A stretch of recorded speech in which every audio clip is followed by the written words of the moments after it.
Hello, নমস্কার সবাইকে। আশা করি সবাই ভালো আছেন।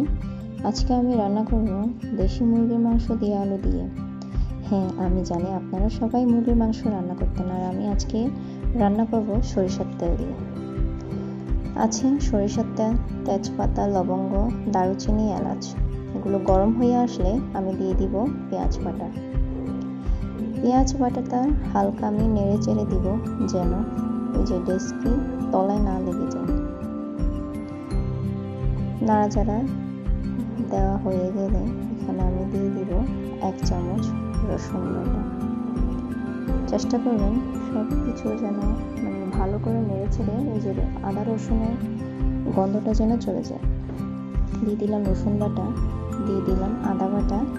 চেষ্টা করবেন দেশি মুরগির মাংসের মধ্যে আদা বাটাটা একটু বেশি দিতে। আমি এখানে আদা বাটা 3 চামচ ইউজ করেছি, আপনারা মাংসের পরিমাণ অনুযায়ী আপনারা দিতে পারেন। আমি এগুলো সব আবার নেড়ে দিলাম। নাড়া হয়ে গেলে আমি তলায় না লাগার জন্য একটু হালকা পানি দিয়ে দিলাম। চেষ্টা করবেন সবসময় গরম পানি দেওয়ার। দিয়ে দিলাম মরিচ গুঁড়া, ঝাল অনুযায়ী আপনারা আপনাদের মতো মরিচ গুঁড়া ইউজ করবেন।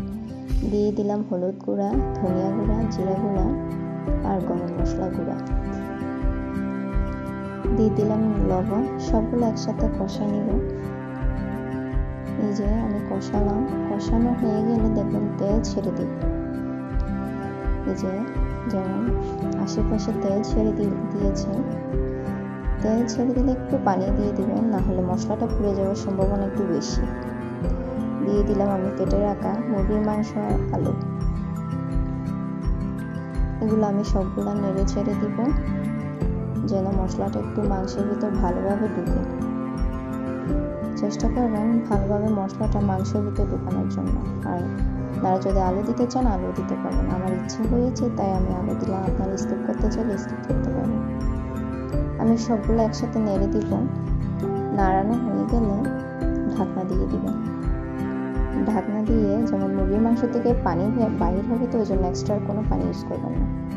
আমি ঢাকনাটা খুলে এখানে দিয়ে দিলাম টমেটো। টমেটো দিতে ইচ্ছে করলে দিবেন, দিতে ইচ্ছে করলে দিবেন না। এই যে আমার মুরগির মাংস রেডি।